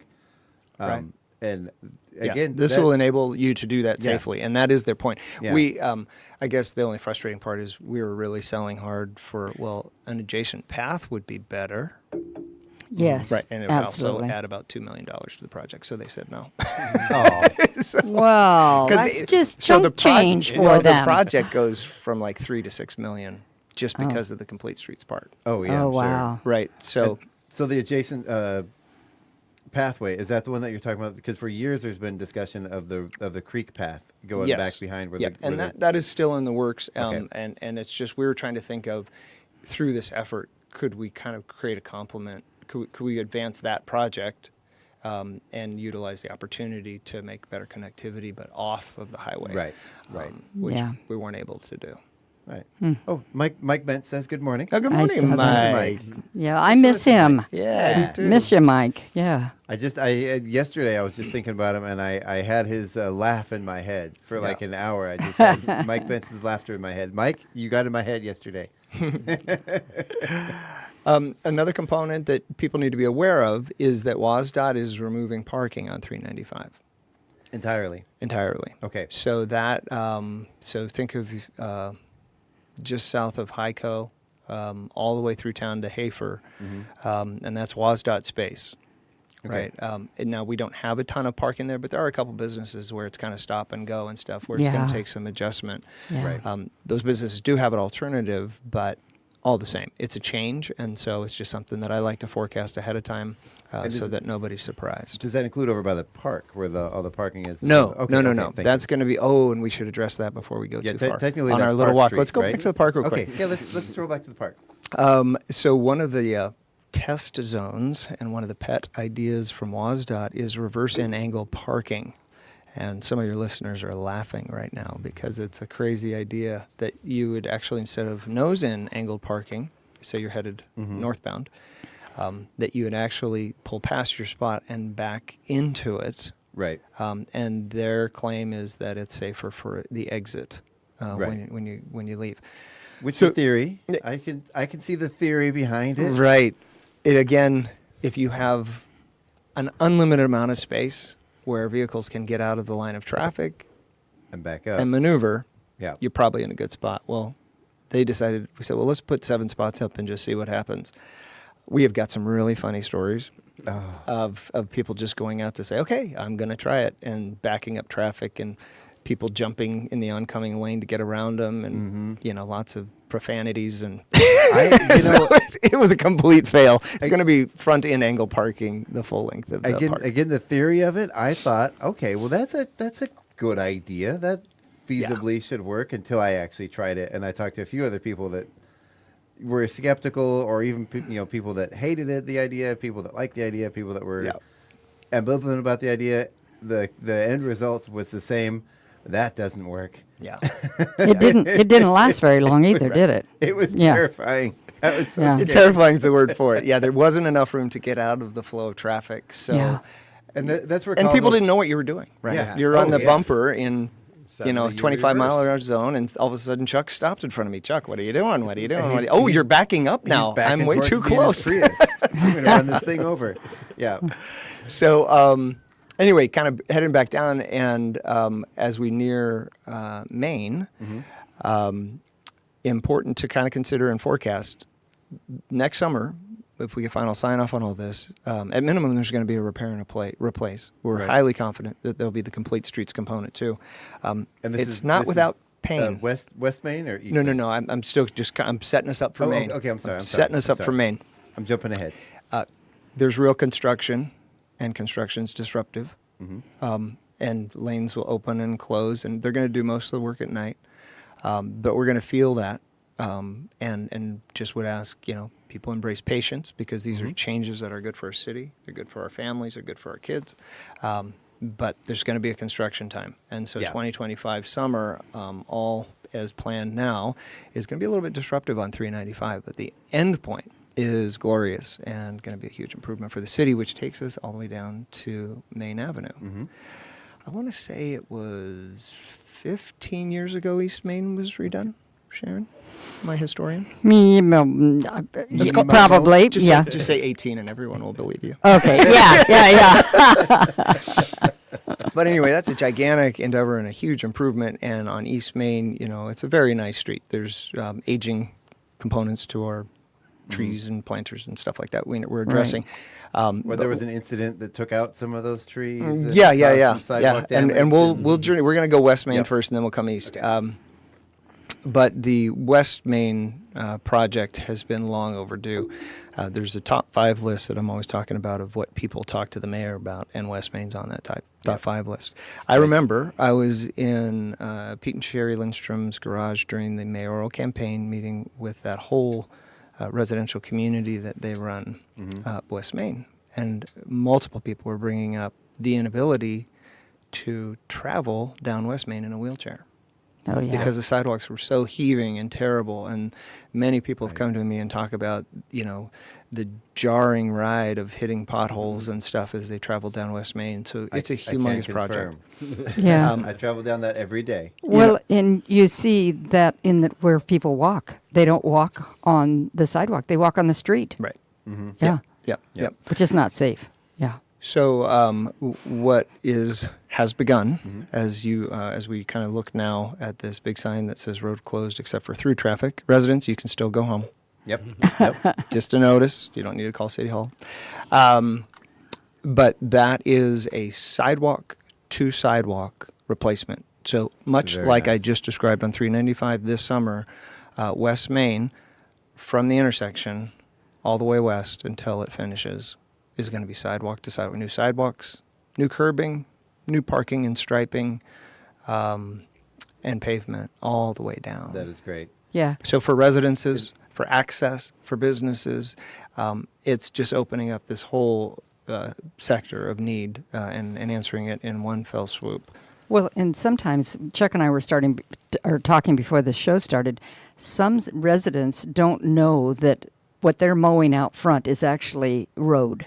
And when you put in sidewalks to sidewalks, some of their front yard is gone now to a sidewalk, which is, Chuck was saying he'd love to have some of his front yard gone so he'd have a nice maintained sidewalk. But sometimes that's a real shock to people that they've lost that part of their front yard. The little boulevard strips and things like that will be impacted. Yep. So again, humongous improvement.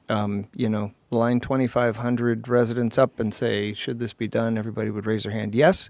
There's some pain associated with that. It's getting the word out. It's helping people understand what's happening. It's going to help what and when it's happening. So Jim Carusso has been working with Colville Construction, who won the bid to do that work. So you're going to see Colville Construction out there doing it. There is door hangers that are going to be going up that are going to be helping people understand, those changes are going to be going on for the next probably 8-9 weeks. And Colville Construction has committed to, as they advance through a rather complex project, they will kind of travel a block or two ahead of themselves to forecast, okay, this is your turn, and give those residences a little bit of heads up.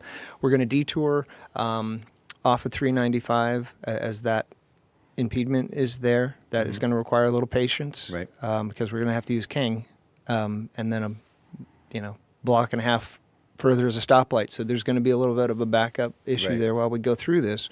But again, the end point is something that we all want, so we all kind of have to endure and then next together. we'll do the same project up King past Victoria. Please, yes, I'm a King driver. Wouldn't that be nice? I'd love to see it, but so you probably drive past my my field of weeds. Yeah. Every day. Yeah. We have a code enforcer to take care of you. That's right. Another improvement. I've in been so Chihuahua. careful the whole time I've been here to keep my yard looking nice and tidy, and then just the last 2 years, man, broken down vehicles and weeds and not having time to do it. That's another story. Kids that have all of a sudden decided I'm too old and too cool to do yard work, Dad. Yeah. So if we travel down a new and improved West Main, so you're seeing completely smooth, beautiful pavement. You're seeing angled parking, all striped. You're seeing actually bike lanes. Yeah. On West Main. That's amazing. And I love sidewalks. that. I mean, this is now a really nice corridor for foot traffic, let alone vehicles. But this ties into a particular plug, and if you see him when he gets back from vacation, for all the listeners, I would encourage you to give Mike Frizzell a big hug. Yeah. Because he runs a crew that is just top-notch for Public Works. Absolutely. They're a solid group of people who are so committed to our city. And Mike has really led, year on year, the grant effort for these infrastructure improvements. He has brought into the city millions and millions and millions of dollars, and West Main is part of that. Yeah. He championed that. You'll also notice, as we travel up West Main, is that some of the intersecting roads are now newly chip sealed, which is a compliment to those that were accomplished last year. 40 blocks of Chihuahua has now been chip sealed.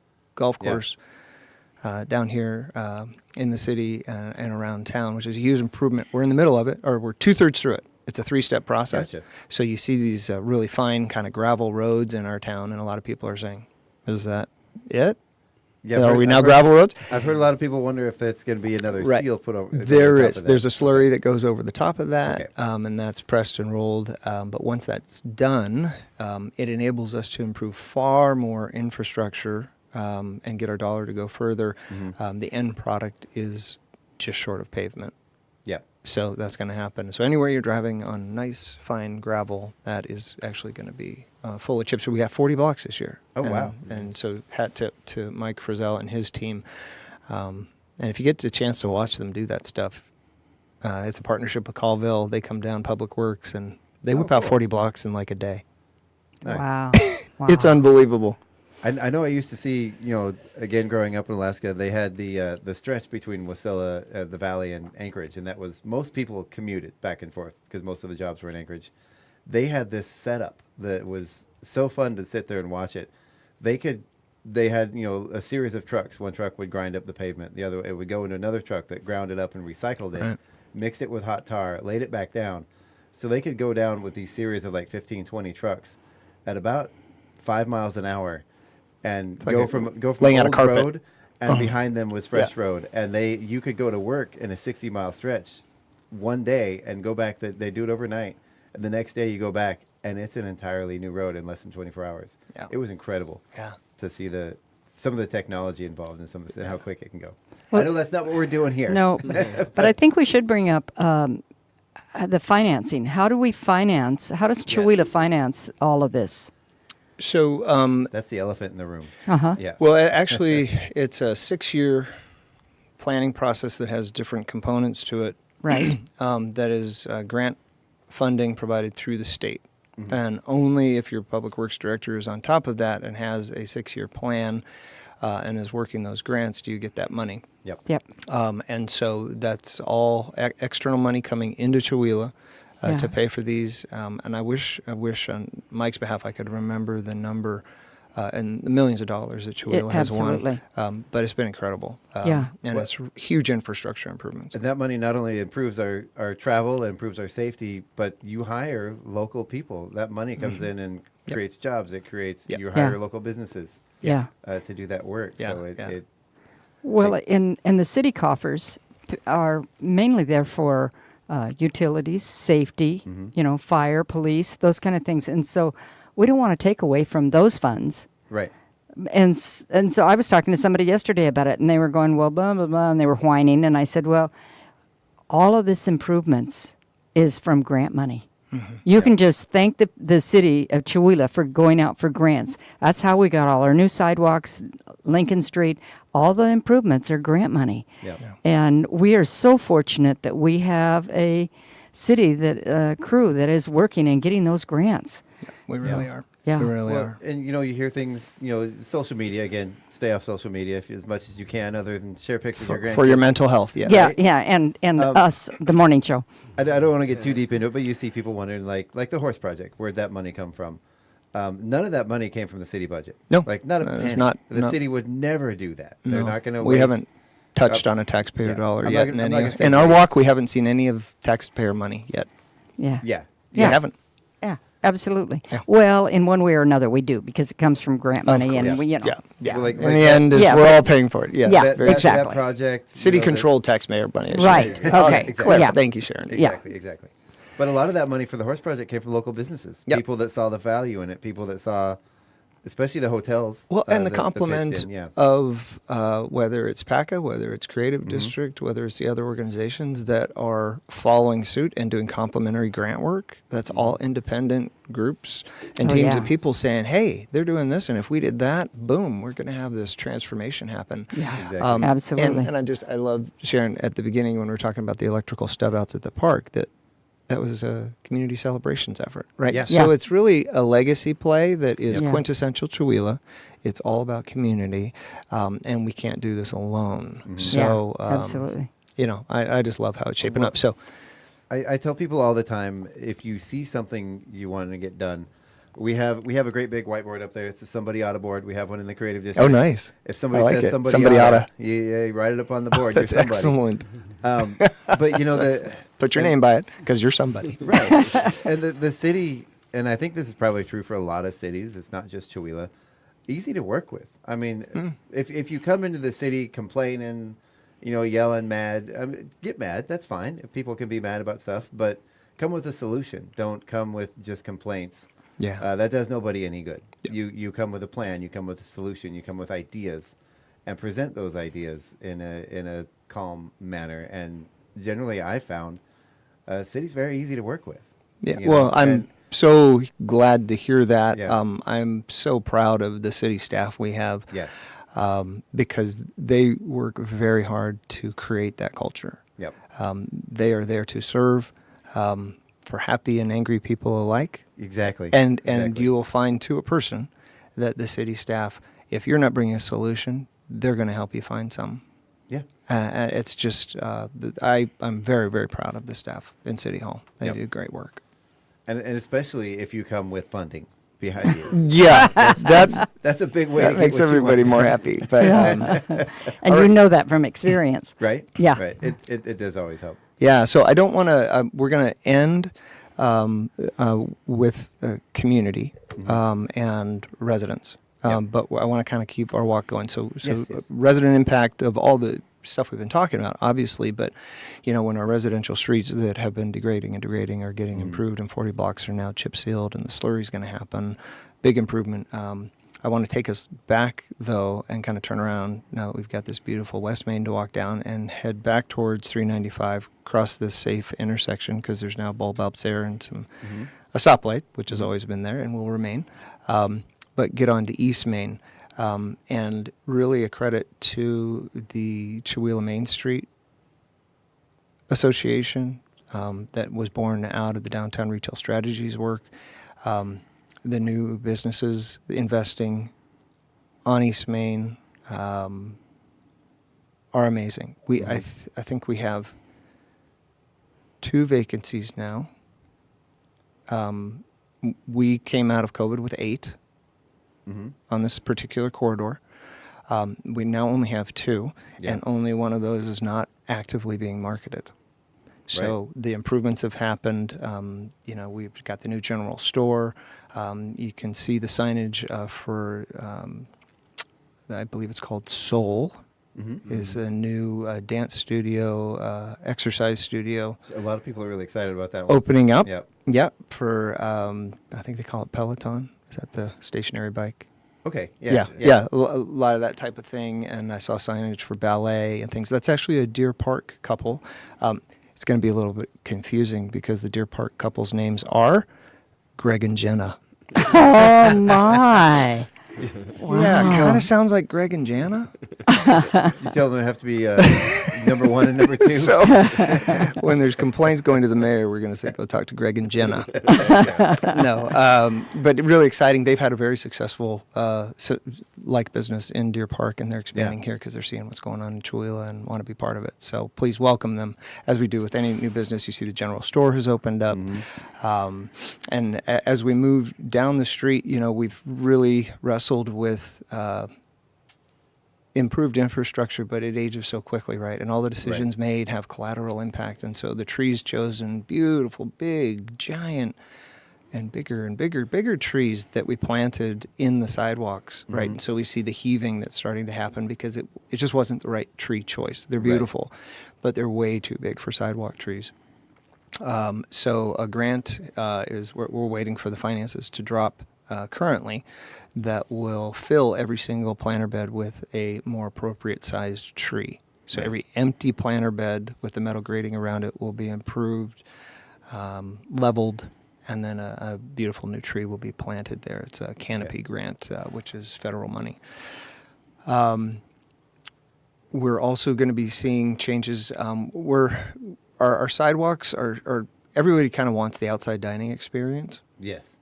But our sidewalks are just at the edge of our ability to do that. So not quite there. We're really working on. In fact, tonight at City Council, we're going to be working on kind of a good compromise that will help passage for access up and down the sidewalk, but also allow for the outside dining in terms of liquor control board barriers that businesses are required to put up. There's different styles of barriers you can use. Some of those afford more space for passage and customer, and so we're hoping the council will adopt. But no parklets, right? No, not parklets yet. That's Sorry. There's a lot of controversial subjects of how we could kind of answer for some opportunity on East Main, but nonetheless, tons of vitality. I think I got an email in my inbox just from saying the word parklet.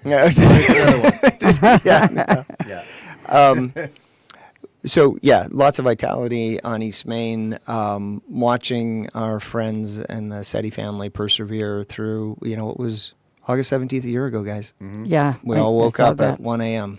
to fire alarms. Yeah, and that was a rough night. I mean, I know a lot of, people that, I can't even begin to describe it. I just, some powerful memories, real testimony to the town, volunteer fire department. Oh my God. Unbelievable people, team, volunteer fire department, just rock star champions for our town, and all the complimentary districts that came in. Oh yeah, and rescued Chihuahua. Frankly, it was after what was the whole name of the Hawaii town? That the whole town burned. Tenino. It's not Tenino. Yeah.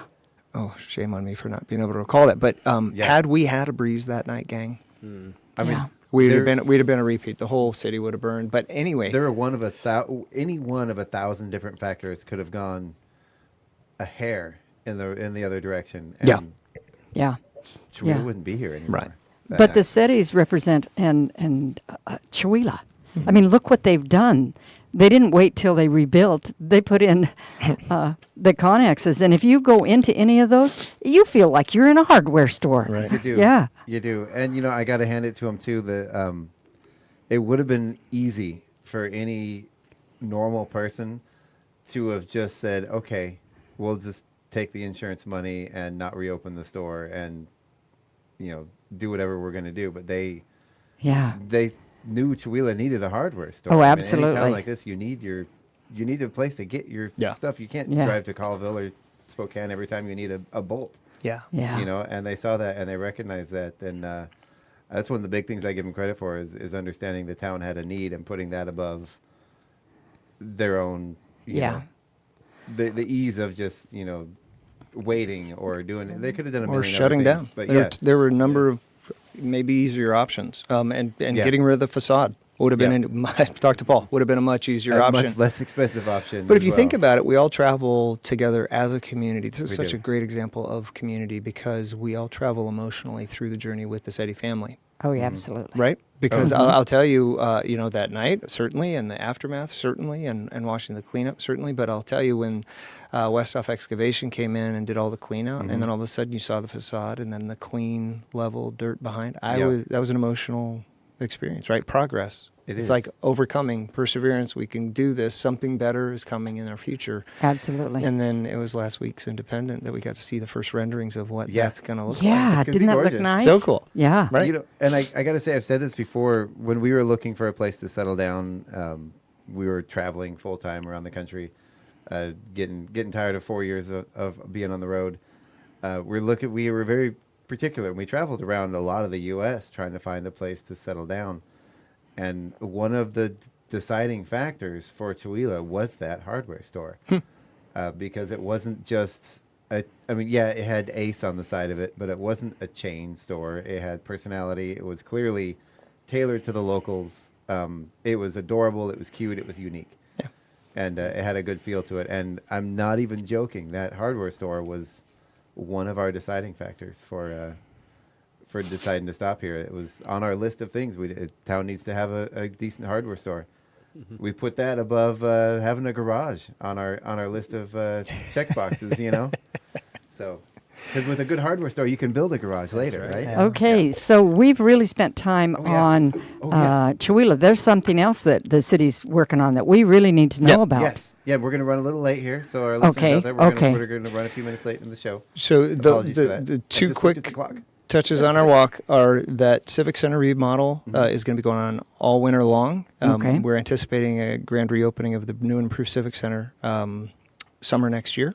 Nice. Would be our goal, and the future of that, if everything goes our direction, is also expansion into having a Chihuahua water park adjacent to City Hall. So Yes. some of those plans and stuff people have been exposed to. And then the last piece would be... And that would be in the current fire department, correct? Yep, and that's all dependent on, we're actively have a plan engaged to get our volunteer fire department a house that is worthy of their stature. And so we're doing some siting processes, working with District 4 and others to... I'm tired of driving through other towns and seeing cool fire departments. I want our guys to have one. They deserve it. They deserve the Taj Mahal. Yeah. They really, really do. Yeah, but every step we've done in Chihuahua is a step up. And that fire hall is a step up from where they were before. Totally. So, yeah. And they deserve another step Yeah. up. So. I wanna take another a step up. second to talk about the genius behind the idea behind that. Mm-hmm. So there's lots of money available, lots of federal funding, state funding for fire departments. And if anybody's more more deserving of a new house, it's our fire department. You bet. What there's not a lot of money for is buildings for aquatic centers, recreation centers. So just the idea, because that had been going on, there had been plans about a separate aquatic center, that sort of thing. Yep. But the idea of like, okay, well, there's money for this fire department to put somewhere else, and then we already have that building, and really cut down on the amount of money that has to be put into these plans. Oh, completely. It changes the project scope from $22 million down to $6 million. It does. Oh, yeah. For an aquatic center in Chihuahua, which is basically a YMCA version, but we build it. Yeah. That's pretty cool. And I just thought that was really smart on Larry's part to really kind of think, not just Larry, I'm sure there are other people involved. But. Yeah. So I do want to kind of, to Sharon's cue, shift gears a little bit. Yes. And what brings Kirby Waithman in the room with us and end with direct impact to homes in Chihuahua. Kirby's going to talk about two programs. The first is a Promise program, Washington State Clean Energy Transformation Act. And people, if they're low to moderate income, will be seeing on their utility bills this month. Sharon, didn't you have an example? Yeah, my daughter got a credit on hers because she had seen something either on Facebook or somebody told her, and she called and applied, and they said sure, and she got this $200 credit. She was so excited when she came to my house. I got a text. Oh, I did as well. Yeah. Yeah. Terrific. So, Kirby, can you give us a little bit of background just on Promise, and then I really want to punch the HERE program as well, which is just kicking off. Okay. So Promise is a administrator for this, but the Department of Commerce is who provided this money through the CETA program. Clean Energy Transformation Act. I'm not sure when it passed, but it's a few years ago. Anyway, the idea is anybody, and I don't know the income limit, but low income would receive $200 off on their bill. They had some extra money. They had some money to provide equitable access to energy, and that's where this comes in, because the low income in general are more highly impacted by your power bill. Because it's a bigger part of your expenses. So they chose this way to do it. And Promise is who is rolling it out statewide, I believe it is. I know it's in this area, and I believe it's statewide, even nationwide, because it is funneled through the federal funding. And so all you have to do, especially if you got a text like you did, or if you get an email, is go on, apply. I believe it's stated income, and it will be credited to you by your local power utility. So whether you're inside the city, it'd be the city. Whether you're outside, it would be Avista.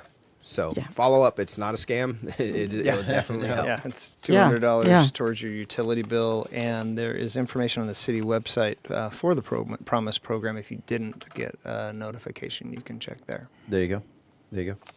And the city website again is cityofchihuahua.org. There you go. There you go. I just got to remind people, Yeah. Or you can just Google City of Chihuahua, and I'm pretty sure it'll come up. Yep. Yeah. So the second, so let me give you a little context for the second program and why we're excited about it. It's a double-edged sword, the clean energy movement, especially for a city like Chihuahua, because most of the designs of these programs and initiatives are built around large metropolitan areas who may or may not own their utility, but have a lot more money than Chihuahua does, and we own our electric utility. Right. Most of these programs that get most of the headlines that are like, why aren't we doing this? Why aren't we doing that? Is because to execute them threatens our ability to own our electric utility. Right. That is becoming harder and harder and harder, and we have no lack in our resolve to kind of remain sovereign over our water, our sewer, and our electric. But most of the time, these programs aren't making that easier.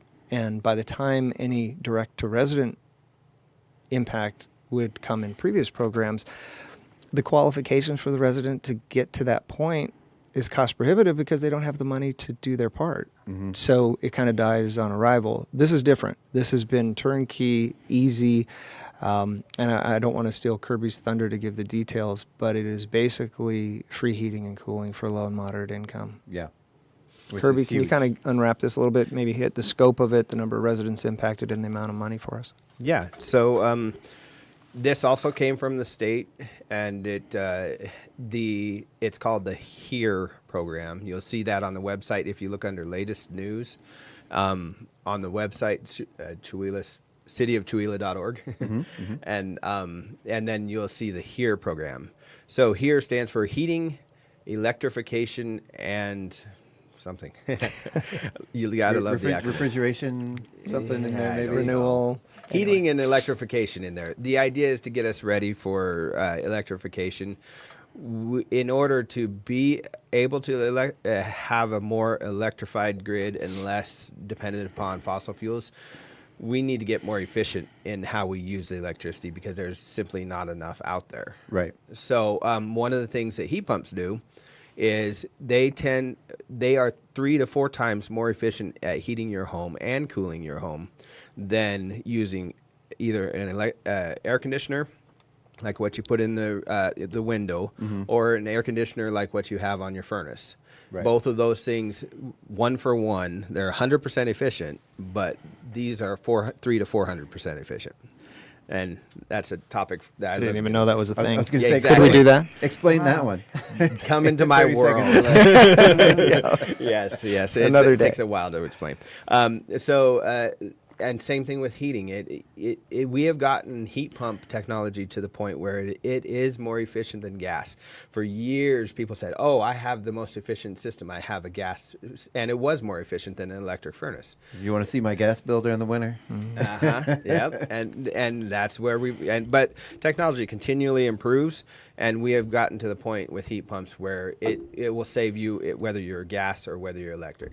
Well, this grant opportunity that the city was able to acquire allows us to, for low and moderate income, and that's up to, if you want to Google or if you want to search, it's 150% AMI, area median income, and 80% AMI, area median income. Much higher than most other limits for these things, because there is a set of people, especially as inflation takes your dollar, there's a set of people that have been left behind. They're just a dollar over the low income, if you want to quote that, or they're just barely over. And these people have not had any opportunity to, because it's expensive to replace your heating system or your cooling system, and very expensive. Yeah, this money will cover that cost.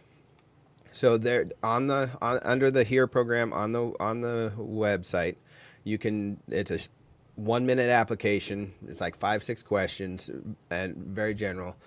You can get on. We will be coming around to those homes. I'll also be canvassing. I don't think that's the proper term. I will be going door hangers out in areas of the city to let people know that this is available, because we want everybody to be able to do this. And there's so many avenues of communication we need to use in order to make sure everybody knows. So if you hear or see of the HERE program, it's on the website. We have it for until June 30th of next year. So we have some time to do it, and we're going to go around and do as many. We're hoping up to 80 of the homes, and the possibility is more if we do a good job of this. Yeah, so in a nutshell, 80 plus residences in the city of Chihuahua are basically going to get a free HVAC system, heating and cooling installed at no cost to them. This is a game changer. It really is. The utility bills that some of our residents have to pay are onerous because of the inefficiency of the systems that exist right now, and this is an effort to really, for a town the size of Chihuahua, to take a big chunk out of that problem and be a real solution for residents. And they really have no obligation other than to facilitate the install. Open the door. Yep. So those door hangers are going up currently. The date on the HERE program you said is? June 30th of next year is when it expires. Okay. And then I want to back up to the Promise program, because if you didn't get notified and you want to sign up or see if you're eligible, we encourage listeners, one, share the word. You need to do that by September 1st. Correct. Okay. To be eligible. So to capture that one-time energy rebate on your utility bill. So there's some action that needs to be taken. We're doing all we can to communicate. We hope for every single listener, both of these programs, that this is the talk of town, because we don't want to miss anybody that has an opportunity to seize this great moment. So really quick, if I can ask, talking about utility bills, what can people expect to see in their utility bills? Say they have an inefficient system, or they have, like many homes in Chihuahua, 4 or 5 of those really inefficient window units, around their... Right. I'm going to say what my kids don't like to hear. It depends. Right. Yeah. It depends. But yes, you can see it is on par with a full weatherization if we are careful with it. And that's the whole point of this program. We will do an inspection/energy audit to begin with, to make sure because there's a couple options we can do of heat pumps, whether we stick with the forced air furnace and put a heat pump on it, or whether we do mini split heat pumps, as they're called, which are point of heat. So we'll do an energy audit to determine the best install. install, and we'll do a quality control check on the back end because we want this to actually work. And it's like, I've been an energy auditor for 15 years, and so my motivation is this is actually going to save energy. But to answer your question, you should save, you're going to see a hefty reduction up to 25 to 30% or more on your heating and cooling bill. Right. And add that up throughout the year. That's yeah.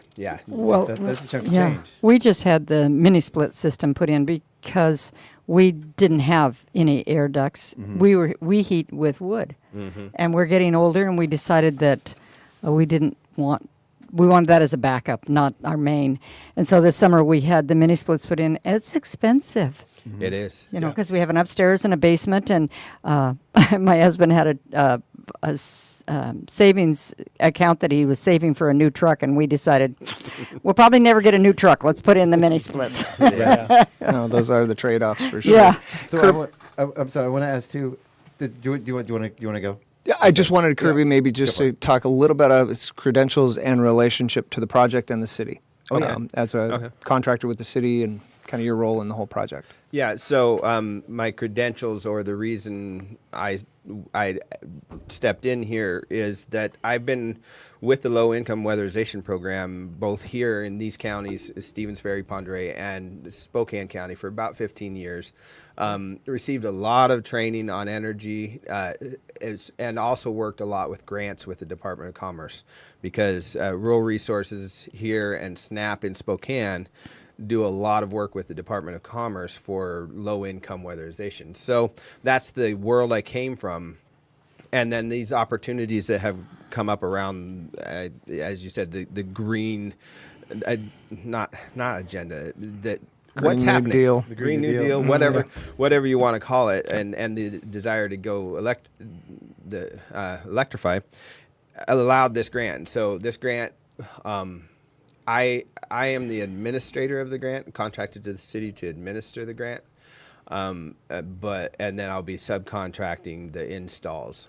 So, but I'm the quality control and I'm the guidance for that. Right. I say KW Energy, but it's just been I've been around this area as a local for 35 years now, going on 35 years. So I'm not local.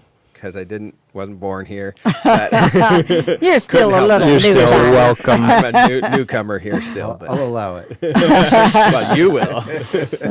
So, yeah. Yeah, so a lot of great stuff going on. Well, I just wanted to ask him, we touched on it briefly. What is this going to impact our city's power grid? What's the impact going to be for that? Have we scoped that, Kirby? I don't know. Well, in conversation with the utility part, or Nate, Nathan Anderson. So what it does is expand as we grow, which all this other stuff that you talked about previously, we are going to grow. Right. And we, beyond that, electrical use does grow as well over time as we get more things, things that take electricity. So what it will do is it will extend the life of the existing infrastructure that we have, and if it does a superb job, it will allow us to grow without adding infrastructure. So it has a long-term effect, and that's the reason I like going to the electrification. Electricity has more than one possible source. Gas has one source. Right. Is the pipe that's in your hooked to your house. So electricity, we can continue to do solar on city buildings that might feed into it. So it opens up the possibility of hardening and resilience for our infrastructure down the road because it's aging. We have limited funds with the city to update that. So the longer we can keep it running in good shape, the better. So take less stress off of what we already have. Yes. Yep. I like that. Yeah. And I know safety-wise too, because just for instance, my house is an example. We have a 30-year-old furnace that runs off gas that is directly underneath my daughter's bed. And there are times when I start thinking about that, and I'll lay awake at night, not able to sleep, because I'm like, oh my goodness, there is an 100-year-old house that's dry as a bone. There is a giant flame 4 feet under my daughter's bed. And that's terrifying. Yeah. I don't like to think about it too much, but so it's this is going to be pleasant thought. absolutely game changer for a lot of our families in Chihuahua. Oh, and so I wanted to ask, and I've talked about this briefly. I don't know if this is finalized or not, but the senior living homes over there. What is it? What do they call those? Suncrest. Suncrest. Yeah, I believe there's a plan to go through and do all of those. Sunny Acres, and Chihuahua Manor. Are we allowed to talk about that? It's possible. Okay. I mean, it's something we're pursuing. We're going to do concurrently, working with both of those. I'd love to, and at some point the money's going to run out when you get too many systems going. But yes, I'm pursuing them to get permission because they are all of them are on extremely fixed income. Exactly. Social Security does not go very far these days. No. Well, and when you start talking about extreme weather and especially the heat, a lot of our senior citizens, that heat is devastating to some of it gets up 80, 90, 100 degrees inside those homes, and you end up that becomes life-threatening. Yeah. It really is. Managers of those facilities are being contacted currently to bring them into awareness, and that the residents would be potential beneficiaries of the program. Cool. I think that'd be a great. So one more time, if you are interested in knowing more, where do you go to get this information? cityofchihuahua.org is the place you can go and direct others to go. You see both the Promise and the Here program listed there, and corresponding applications. You're also going to see door hangers going out, which we encourage people to share. One challenge here, and it's out of respect for people, you don't get a lot of data on who's low income and who's not. So you kind of have to do some historic guesswork. So we're doing the best we can to get the word out, but we need listeners and Chihuahuans to spread that word. Okay, so the first program was for everybody, because my daughter lives in Blue Creek, and she qualified for that credit. Is this, the heating, cooling, is it only for Chihuahua citizens, or is it for everybody in the county? Good question. It is only for the city of Chihuahua, and unfortunately, because of the way the money came, it's not for the golf course. Okay. It's only if you pay a power bill to the city of Chihuahua. Okay. And and up there, you pay the power bill to Avista. Okay. That's good to know. Yeah. Great. Well, we are 20 minutes past. I hope everybody enjoyed their walk through Chihuahua. Right? But right now, in for a penny, in for a pound, all that. I want to go back to our walk for just a second, because I actually had a specific question from somebody that they wanted me to ask you today. The disc golf course. My understanding, and tell me if I'm wrong here, is that is not city property. That is not something that. Oh, it is city property. Okay. It is, and it is to the city. It is part of our Parks and Rec plan. Okay. That's a significant improvement in one of our. The analysis showed Chihuahua is park deprived. So you do a per capita analysis. You should ideally have this amount of park space accessible within this amount of distance for every resident. So the Chihuahua Disc Golf Course plays an important part in that. Okay, great. The challenge has always been that was a citizen-led initiative to have a disc golf course. It was given with a promise of maintenance, which the city is always working on the same budget, the same pot of money that has a cap that doesn't change. The only way it changes, your listeners really don't like, and I don't like either, because it's through taxes that those revenues increase. So we're working with the same amount of money, and so when citizens groups say, we want to do this and we'll maintain it, we kind of have to move slowly there, because times change, people move, and while the intent is all there, this was a disc golf course. The originators of that just kind of aged out or moved out, and so it went in disrepair, and that's been really frustrating, because it's a fun little course and needs to be maintained. But I'm hearing good things about more people kind of signing up to take over where others left off. So there's a league. There's a league that's starting. Yeah. So that's good. Yeah, I was on the council when this gentleman and his brother came in and asked about it, and they had to go to neighboring cities, Newport and other places, to play, and his mother played a lot. She passed away. I believe the brother is in a home, and the other brother is very old. So, yeah. So that happens. It's real maintenance, and that's real dollars, and that's real labor. Yeah. And it's part of our bigger plan. The high gain opportunity in our future is a Parks and Rec district, because a lot of what we've talked about, from the sports complex to the Civic Center, Aquatic Center, all of that, we can get grants and we can build stuff. We can do that. We've got the skill, commitment, and talent. What we can't do and the need is operate it without a district. You have to have revenue to drive that. So there's going to be more to come on that, but we're all going to have to kind of look at it from a zip code standpoint and say, are we all in? Do we want to see this? Is that going to be a benefit that we want? And if so, we're going to have to. Like a lot of people talk about a pool. You know, the building the pool is not the most expensive part. Right. You know, it's a load up front, but those costs go out. You know, spread out. Yeah, for years and you got to fund we that. looked into that when I was on council, and the maintenance we couldn't afford. But I do have to give you kudos for having somebody clean up the flower beds around City Hall.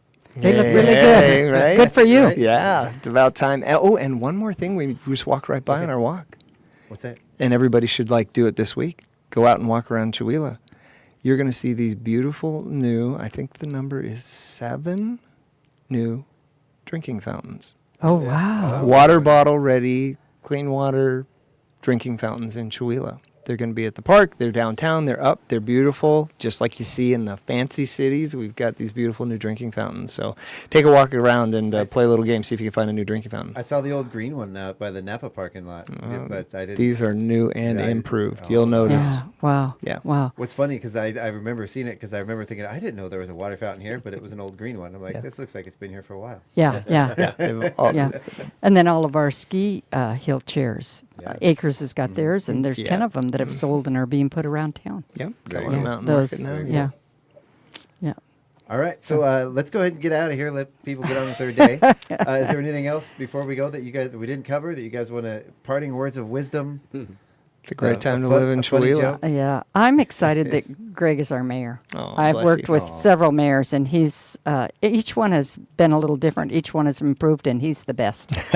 You are too kind. Too kind. Really enjoyed being with you guys. Yeah, we really enjoyed it. And really quick again, before we go here, we've invited you to come back and sort of give an update from the city on the third Wednesday of every month. I know I talked about this with Jim. I don't know if he's discussed it with you. I am all in. But perfect. Third Wednesday of every month. We will get it on the calendar. We'll call it the Mayor's Corner. Okay. Or something like that. As part of our local roundup, because that's local roundup and day. I'll wear my hat. You got to wear the hat. You might have to headphones won't go on well, but we might have to put holes in it for the headphones. Are you okay with that? That's going to be a very weird look. Yeah. We could buy a lot of headphones for what it would probably cost to replace that hat. All right, everybody. Well, thank you so much for listening. This has been the KCHW Morning Show.